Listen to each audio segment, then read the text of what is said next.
It's Tuesday, and you know what that means. It is time for our weekly AEW Week in Review. This is Squared Circle Speak. I am Ryan. He is Nathan, and that was a lot of E's. We are going to be talking AEW this week, and we had a big week. It was Dynamite 250, which I guess is a pretty big milestone in the world of professional wrestling, making it 250 episodes. You know, it's a pretty good accomplishment, I guess. So we're gonna get into that, plus the other shows that happened and some news and stuff. So, show kicked off with the International Championship match between Will Ospreay and MJF. I think we might be split on what we feel about this match. Maybe a little. Okay, so you just want to get right into it, considering it took a whole half of the show? Yeah, so this was a great match. I will not sit here and say this wasn't a good match. This was a great match. I just don't agree with doing this match on an episode of TV when you could save it for pay-per-view. You let them go an hour on TV. So now where do you go? You can't have them wrestle again. They just win an hour. Yeah, but you can't top this. You can't. Maybe not. But they could try. But times are different, Ryan. Times are different. And I agree, a little to a degree. I do agree with you about this. Should have been on a bigger platform. It should have been on at Wembley, your biggest show. But it did numbers on their TV. Their ratings were good for this, and 795. That's good. Better than what they have been doing, I guess. I mean, it didn't gain them a lot. I mean, I guess they did jump because last week was 691, so they did gain 100,000 viewers. Yeah, this match was the biggest part of that. Like they dropped off after this, but it did end in a way to where Will Ospreay should get a rematch because it ended with a shot with the ring and all that jazz. So it makes sense for a rematch. The crowd should want to see a rematch because of that. So I mean, they did their job there. So I mean, I don't know. What do you think? So a lot of people online are saying this is going to lead to Ospreay getting the world title at Wembley. And I'm like, well, how the fuck is that going to happen when Daniel Bryan has a title match? So I don't know. I don't know how you go from. Yeah, I don't know how you go there. So, look, the Dynamite, the ring thing. I've been thinking about this for a long time. When you punch someone, you don't use your pinky, or like you don't connect with that part of your hand. The ring shouldn't really hit him too much. Like if you're doing an actual punch, you're not punching them with your pinky. Wow. Okay, Ron, you're getting into a little technical. No, I'm just saying. And again, yeah, it ended with 1 second, with 2 seconds left of the hour time limit that they put on these matches. And like I said, this was a great match. But this is the same shit WCW would do. Where you just try to pop a rating, and it wasn't a great rating. It was better, but it still didn't improve like I bet they thought it was going to do. Oh, yeah. And so was it worth it to have these guys go out there and take up half your show when now we don't know where we're heading with either one? I think it was worth I think it was worth the shot of trying it. It obviously, yeah, it did, like you said, it didn't gain them a whole lot, but it was worth trying. Yeah. I don't know. I don't know. I don't know if I want to see a rematch now. Why would you not want to see a rematch? Because I know they're not. Unless they, how do you top it? I mean, first off, they make it to where MJF can't use the ring. Okay. And maybe they do like a stipulation, like because it is in Wembley.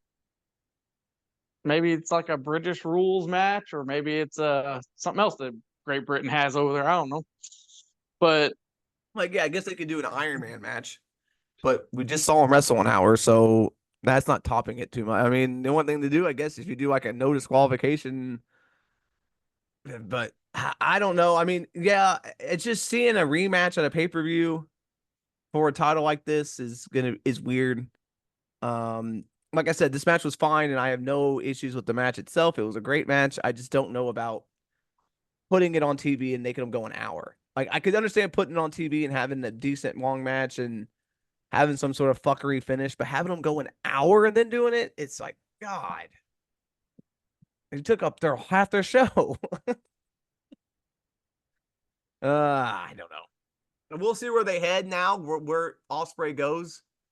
This international title is bouncing around like a fucking ping pong ball now. If I mean, if Will Ospreay didn't hold it very long, now he already dropped it, so we'll see how long MJF holds it.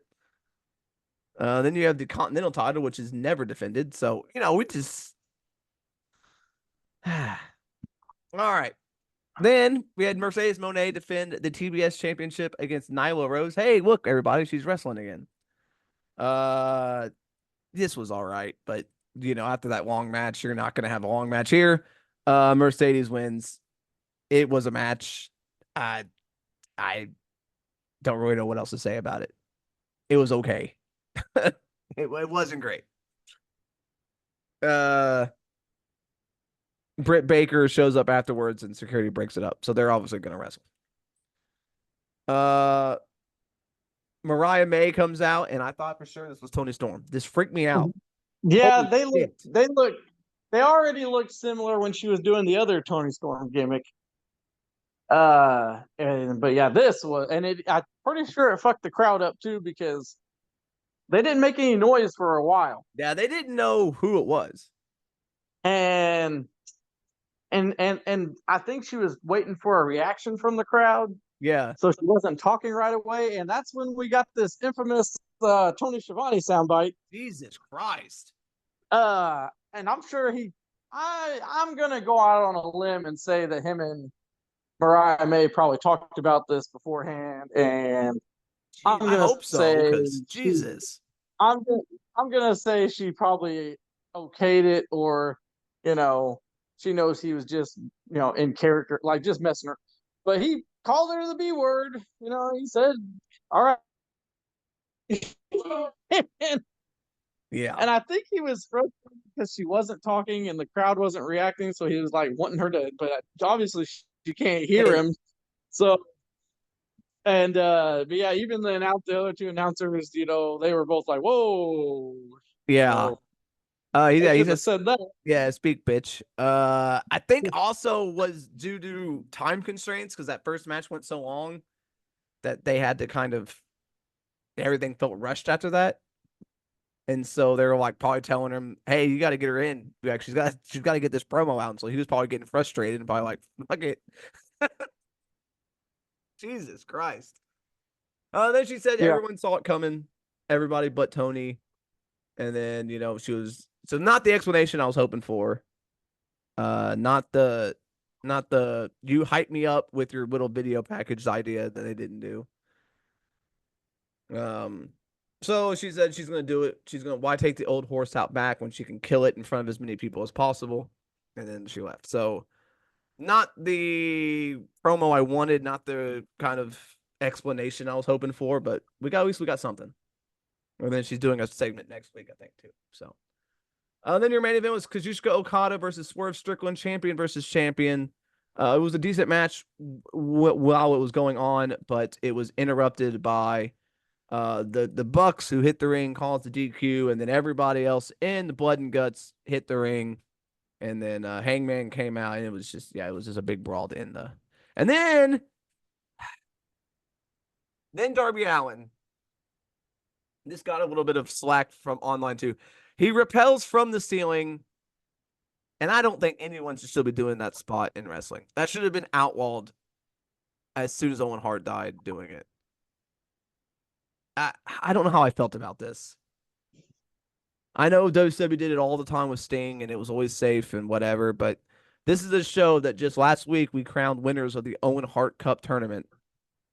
and then you're gonna have Darby Allin repel from the ceiling. I mean, I get it. It's Darby Allin staying, but I feel Yeah, like but he could the have way came in any other way. I mean, it was more of this. I get that it was more of the Sting. He's Yes. referencing Sting more than Owen Yes. Hart, but and he wasn't near the ring post or nothing like that. But Still, I yeah, just we just did the Owen Hart thing, and yeah, it did seem kind of I don't think it was necessary. He could have came out any other way he could have came in on a through the skateboard crowd or or whatever. something. Like, he didn't have to come in from the ceiling. It just Yeah, felt overdone for no reason. he could have came out a different way. It didn't feel like necessary. Like Sting, when Sting did it, he was in the Raptors, like in WCW all the time. So like it made sense for him to come Right, down. But why did he come down from the rafters? I don't understand. Like it didn't make sense. You know what I mean? right. Like it just didn't make sense. Yeah, So ah, I don't know. I didn't like it. I know apparently they got permission from Martha Hart to do it, but I just don't think we should be doing it anymore. I think that should have been outlawed and no one should do it out of respect. Like, I think that's just something that shouldn't happen anymore. So I didn't really like that. I feel like there were plenty of other ways for him to make a big entrance. So, right.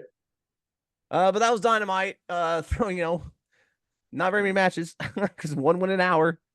So we had, three, 4 matches on the show, or Yeah, three matches. So yeah. That's not very many matches, but there was a lot. They did some talking segments, and I mean, they sped through them. We got through a lot of stuff, but it was really yeah, quick. I don't like it when they do that, but I don't know why they did it this time. But you don't get the same impact when you go bam, bam, bam, bam, bam like that, you know. yeah, yeah, yeah, And uh, I'm telling you, man, Okada, I feel like he's just mailing it in. he is, man. Like he's not wrestling very fast at all. I mean, he did the tombstone. He uh he hit his drop kick. But I mean, I don't know, he just feels like he's moving slow, and I think he just doesn't want to get hurt. I don't know what he's going to do in this blood and guts match, but I don't know, man. I feel like Tony Khan, he's taking Tony Khan's money. Yeah, yep. It feels that way. He's just mailing it in. He's doing his little comedy shit in the back, which is what's written for him. But it just feels like they don't I even mean, know how to. I'm okay with the comedy stuff Yeah, because that's his gimmick. It's he's fine. doing a good job at Yeah, it's great. He's good at it, but he needs to be serious in the ring, and he's not doing that. it. He's wrestling pretty slow. This blood and guts match next week's going to be very fucking interesting. I don't know how that's going to work with him and blood and guts. All right, Rampage, the conglomeration, which is Orange Cassidy, Kyle O'Reilly, and Tomohiro Ishii took on the Undisputed Kingdom, which are still a thing, and the conglomeration won. Because why not? I mean, Undisputed Kingdom don't win anything. After the match, though, the Undisputed Kingdom beat him up. Strong is the How number many one times have these contender. two? They're every week How on many times Rampage. have these two? Yeah, it's like every week I hear I hear you say the results, and I'm like, didn't we just It's the talk about this? same shit every week. Kyle O'Reilly or Roderick Strong's the number one contender for the ROH title. Mark Briscoe came out after this match, and then Strong took him out, and they celebrate. So the Learning Tree took on the Outrunners during this match. Jericho was on the apron tweeting, and then Big Bill just took him out by himself, and then Jericho comes in and gets the pin. Not worth even talking about. I think I talked about it longer than that match actually happened. The Butcher got beat by Minoru Suzuki. Hey, you're asking Nathan what happened to the Butcher and the Blade. Well, there he is. Minoru Suzuki beat him. Again, they had Minoru Suzuki in here. They said they're going to have him for the rest of the summer. And then this is what they have him doing. Right. What's the point? Like, I don't know. I really don't know unless it's just something Jericho really wanted to do. I yeah, don't. they're wrestling next week, Jericho and Suzuki, but it's like, why even have him wrestle this match? I don't. I don't. It didn't help anybody. It's No, it's pretty stupid. I don't know what this does to Hook. Is he just gone now? I don't know. I don't know. Another squash match next. Chris Statlander beat some chick. She did a boot, a suplex, a uppercut, and then her finishing move, and that was it. And then your main event, Private Party versus Lucha Brothers, a fine match, but we've seen this match so many times that I feel like it's getting to the point where I don't care about it anymore. Right. Like these two teams, it's the same as the conglomeration versus the Undisputed Kingdom. It happens all the time. Lucha Bros get the win, but again, it's one of those matches that just happens so often because the tag team division in AEW is so like they don't have many. I mean, they have teams, but they don't ever let anybody wrestle. They have a lot of. They have a lot of teams. They just They don't have a lot of great teams. well, they don't. They have they. You know, when they started out, they were doing pretty good with their tag team Yeah. divisions, and now, yeah, they just kind of went away from it. And a lot of these guys, Mm-hmm. yeah, they just not booked in a way where anybody cares about them. Well, the Bucks haven't even defended the titles in 2 months. Well, and that's their gimmick, and I get that. Yeah, but it's But holding down the whole division. Like when you don't even have tag team titles being defended, all these tag team matches feel for nothing. Like there's, it's just weird. I don't know what they're doing. They have the same teams wrestle each other all the time. yeah, but I mean, they also though, not every match has to be for a belt, No, you but know. when you have the same teams And wrestle all the time, it's just like why? no, Why? but they need to be in storylines that Yeah, progress the teams and progress stuff. But yeah, a lot of these teams they have a bunch, yeah, and they just and I mean, there's some teams, Ryan. Now that we're on the topic, there's some teams that have been here since the beginning, yep, and I feel like they've never really had their fair shake, like the Butcher and the Blade. Uh, you had those guys from that are in ROH now that were, the Bear Country. They, I still don't understand why they never got to do anything. They were good and they were different. They were big. Um, you in Private Party and a lot of these guys, they're just in the same spots. They were a lot of, I mean, it's singles wrestlers too, but everybody's in the same spots. Nobody's moved. yeah. That's the problem. Everybody's in the exact like Private Party's been doing the same shit since they started. Yeah, Like they no haven't gained progress. anything. It's 5 years, man. 5 years. Yeah, it's That's forever. That is forever in pro wrestling. it is 5 years is a long. That's a whole era. Like that's as long as the Attitude Era. Like that's as long as Yeah. an era in pro wrestling is 5 years. Yeah. And they haven't done. They haven't switched. They haven't done anything. No. All right. Well, anyway, let's go on to Collision, where we had a debut of a new superstar. We had trios champions named. Yeah, I cannot wait to hear the debut. I cannot wait to hear. We started off with Darby Allin versus the Beast Mortos. This is a fine match. This is in the esports arena in Arlington, Texas, by the way. Very small arena, which I think is fine. It actually made it feel cool. The crowd was ravenous because there was very few of them. I like these intimate arenas. I don't know. I don't get the whole where people say they have to be in huge arenas. No, you don't. It's fine. TNA doesn't do big arenas, and their crowd's awesome.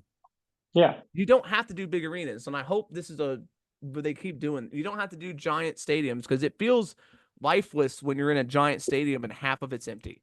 When you're in a small arena and it's filled to the brim, crowd's amazing. So the crowd on this show was great. This match was fine. Darby Allin took a lot of punishment. He ended up getting the win. After the match, he grabbed the microphone and says, hey, people have told me that I wouldn't be able to walk at 30. He goes, I'm 30. I feel great. I never take a night off, and I'm going to go. He's ready for his first blood and guts. He said, since the Bucks never show up for Collision, this is my show now. And then he says, hey, I thank the Bucks for being here, for bringing him here. But he goes, you guys suck. And then the Acclaim come out, and Daddy Ass takes the mic, and they said, blood and guts isn't about scissors or rapping. It's time to nut up or shut up. Sky Blue versus Hikaru Shida went about 5 minutes, not very long, because Sky Blue legitimately got injured. Yeah, what happened? She hurt her leg. It looked like. Yeah, she's got her boyfriend Kyle Fletcher tweeted that she's got her ankle was wrapped. So I don't know exactly if it's broken or what, but her ankle is wrapped and she's at home recovering. So Damn. another injury, and she was just getting back up and just getting to, maybe get something, and then she's injured again. So Jesus. And then Tony Nese came out for whatever reason and did a open challenge. And it was answered by Ray Phoenix, and Ray Phoenix gets the win. Why did this happen? I don't know. It's probably something he's been doing in ROH, and nobody knows because nobody watches it. Cool. Ishii took on Roderick Strong. Roderick Strong gets the win, a hard-hitting, back and forth, blow for blow match. Strong wins with the sick kick. They're really pushing Strong because he's got to, ROH, man. He's the number one contender for ROH title. We've really got to push him on our AEW programming.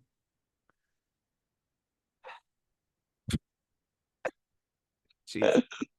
And then we had the debut of Hologram.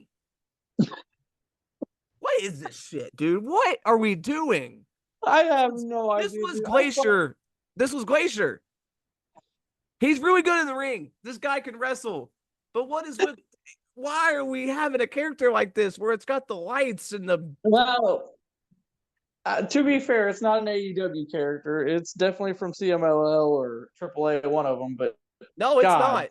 No, this is Tony Khan's idea. Is it really? Yep, this is Tony Khan's idea. Oh, jeez. Yeah, this was his first ever thing as Hologram. This is another guy. I think this is Arez.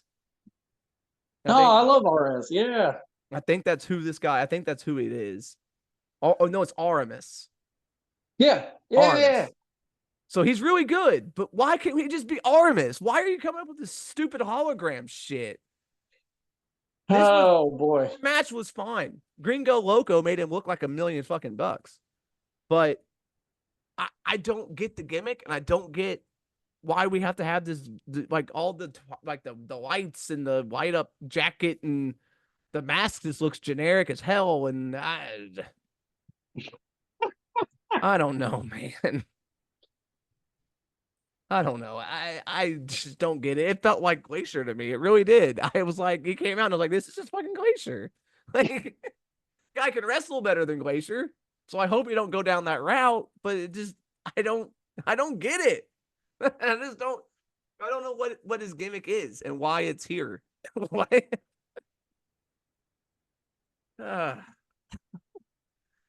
Then we had a lumberjack. I just don't know. I mean, the match was fine. It only went like 5 minutes, is whatever. But great, he looked good.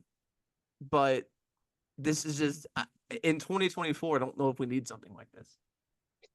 But yeah, this is Tony Khan's idea. He came up with this apparently.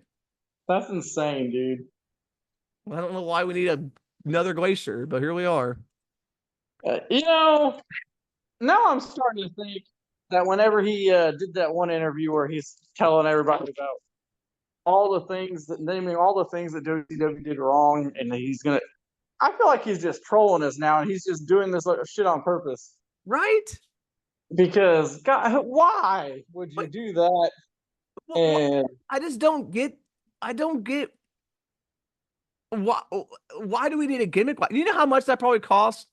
Do all the lights and that fucking jacket? You know how much that probably cost to make? And like, what for what? He's got to be trolling us, man. I got to, right? I don't know. That's crazy. Anyway, lumberjack match. Yeah, we had the lumberjack match. Deonna Purrazzo versus Thunder Rosa. At the end, Taya Valkyrie hands Deonna Purrazzo a turnbuckle piece. She hits Thunder Rosa with it and wins 1, 2, 3. So I guess the feud's over, I assume. It seems like it. And then Taya and Thunder Rosa. Hey, you know what? At least Taya Valkyrie got on TV. Fucking been like a year since she's been on TV. True. She's been on ROH apparently, but it's like no one watches that shit. So And they never really, this is a thing, like it was a lumberjack match. I think they went outside like 2 times. Like they never really used the lumberjacks at all. They were just there. Yeah, So I don't either. then we had the World Trios Championships on the line. Bang Bang Gang versus the Patriarchy. Now they only had the one set. The AEW Trios Championships were out there. The ROH titles were not out there. The ROH titles have been removed from the ROH website. So it looks like the ROH Trios Championships have probably been defunct. Well, that's lovely. But they had them on there forever, and then they had them and before this match they had them listed as like vacant. But now they're not even listed as a title anymore. So Well, that sucks. So this was a fine match. But Mama Wayne got involved, sprays juice in the eyes with something, and then Christian hits the kill switch and ends it. And the Patriarchy are the World Trios champions. Again, I don't know why you could have just not had the Bang Bang Gang keep them and defend them in this match. I don't know why you had to go the route of stripping them and then having them try to win them back. It just didn't feel. Well, now I'm going to give them I shouldn't, but I'm going to give them the benefit of the doubt here. Okay. Here's what I'm going to say. Maybe it's a way to split this group up. Jay White's going to be mad that Juice Robinson lost his belts, and they did that stipulation, or making them strip them because it was Juice Robinson's fault. They had to strip him because Jay White wasn't able to defend him, and so there's dissension there with the Bang Bang Gang, like the Guns, because they're going to be mad at Jay White for not being there. They're going to be also mad at Juice Robinson for losing the match.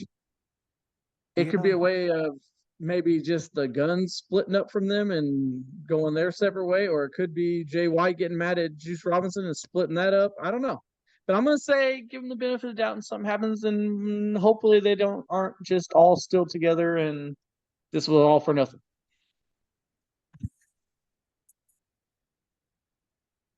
Yeah, I don't. Again, but couldn't you have accomplished all that you just said with Jay White? Couldn't you have accomplished that without stripping him with the titles first? No, because yeah, you could in a Because way. you could have just had the Patriarchy beat them, and then they still would have been the same place they're at now. But yeah, but it's just added to it. It's like, oh, you had to strip the belts. Like I said, if it's the Guns getting mad at Jay White, they get mad because I don't know. Yeah, I get it. Yeah, and I understand that where you're coming from, and hopefully that's what they do. I just feel like it was convoluted for no reason. I Yeah. just feel like they added that extra step when it didn't really need this step to happen. You know what I mean? Yeah, I really don't understand it that much, honestly. So we've got some news regarding AEW. Reportedly, AEW content has been showing up on Max, but not in America. So people have seen that it has been on. So we'll see if that ever comes to America. It's not live yet here. But there's been uploads of Dynamite, Collision, and pay-per-views on there. But it could just be just like WWE Network in other countries. We don't have the access to that, but they do. Yeah, it could just be that. It probably means nothing for us here in America, but it could also mean though that maybe they did do a deal and it'll get announced really soon. They got to announce a deal really soon anyway. So yeah. maybe them and Warner Brothers did come with a deal, and maybe that's a part of it. Which is weird because I just heard that AEW might be matching, or not AEW, Warner Brothers might be matching Amazon's bid for the NBA. Which I couldn't imagine if they do that they're going to give AEW much. Because if they're going to pay $1 billion for the NBA, yeah, I can't see them paying AEW much. And they might get the same deal, but they might have just added this to it to sweeten it. Maybe. Yeah. I don't know. But I feel like So if I'm AEW though, that I don't know if I would take that because they're making quite a bit of money. I think we talked about this before, making quite a bit of money on their pay per view. So yeah, and if now everything's going to be on Max, people are just going to not want to pay for the pay per views, and they're going to lose money in the long run. yeah, so I don't know. I don't know. We'll see. I think it's just a overseas thing. I don't. I am Yeah. not looking into it too much yet. So MJF, the current international champion, appeared on the CMML show on July 19th. He said he's going to show up on August 2nd, and he will be defending the AEW International Championship on that show. CMLL announced a one-night tournament to determine the number one contender for that title. Verno, Stuka Jr., Flip Gordon, and Templario will be competing. One of those men will wrestle Jim JF on August 2nd. I did not know that's where Flip Gordon was. Yeah, he's been in Mexico this whole time, so. Even on his Wikipedia page, I was looking it up the other day, and I don't know why I was looking that up, but I was, and it didn't say anything about that. So that's crazy. Yeah. Also, Dalton Castle is out for the rest of the year due to injury. He got Damn. legitimately knocked out last week on Collision. And Tony Khan put out a statement saying he is out for the rest of the year. Not sure what happened, what kind of injury he had. I assume it's concussion related. Yeah, He's going to be out the whole year. But yeah. Also, that doesn't sound good. Jay White's also legitimately injured right now. So who knows when he's going to be back? All but like we said, Sky Blue's injured. Leo Rush has been working ROH taping, so he might get signed soon. And yeah. And then also we had rumors of a WWE AEW trying to do a stadium show in the United States. And he said that's not going to happen this year as all of our big events for the company are booked. But he said it is still a possibility next year. I don't know if they should do that. If they announce it early enough, so like say they announce it pretty soon this year, Yeah, and hype it up like they did with Wembley. By the time it gets there, they could possibly do it, but it's going to take a lot of hyping. It's going to take a lot of marketing. it's going to take a lot of marketing, and it's going to take a lot of people wanting, and they're going to. I mean, if your TV show is only doing 700,000 people, Yeah, most of those people aren't. But like you try to do a big stadium show, I don't know. yeah, It's going to be rough to do. could be, could be. I think that's.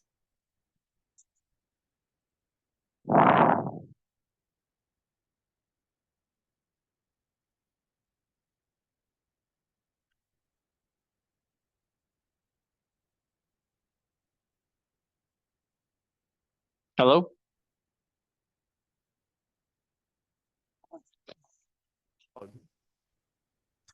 you still there? Yeah, my microphone came undone. Sorry. Oh, Like I was saying, Collision on August 3rd is not going to be going head to head with SummerSlam anymore. They're moving it forward to airing at 5 p.m. Eastern instead of 8, so it's going to be going head to head against the it's going to probably go head to head against like the pre-show of SummerSlam. So they're not gonna be doing head to head against SummerSlam, which is probably the best idea. So nobody watches that clip anyway. I don't think it would have mattered too much. yeah, but you don't want to have They've your been TV getting show like go- 500,000 people. Yeah, their Collision don't watch Collision anyway, but I think if you want people to watch it, not going up against WWE's one of the biggest shows, it's probably not a good idea. So that's a good idea for them to move it Yeah. forward a little bit. But yeah, I think I think I got anything else. Takeshita won his first match in the G1. So All right. I think that's gonna do All it. right. Yeah. All right. Yeah. Yeah. If you wait. What we always do this on our Oh, end of our AEW thing, Ryan. Which show do you think was the best show out of the six that we covered? ugh. I'm going with Monday Night Raw this week. I mean Dynamite is probably second to me. Um, but only having 3 matches and everything felt rushed after that main match. The first match Yeah. lowered it. Raw flowed good. It had the like we said the on yesterday's show the Ripley Dominic Judgment Day thing going out throughout the whole show made it feel like an actual TV show and made it flow really well. And yeah, so I think, and nothing really pissed me off on Raw. So I think I think Raw won this week. Yeah, I agree. If you like this AEW content, make sure you hit the like button and subscribe so that way you can see more and know when we're uploading more, and hit the notification bell so that way you get a little update letting you know we uploaded some more of this AEW content, and we'll see you on the next one. Yeah, and we've got some fun stuff upcoming the rest of this week. We're gonna be having another wrestler spotlight. We're gonna be doing some more trivia, and we're also gonna be doing a new segment called Woulda, Coulda, Shoulda, where we are gonna be booking old things that should have been done differently, and we're gonna do it the way it should have been done. So stay tuned for all that later on this week, and we will see you in the next one.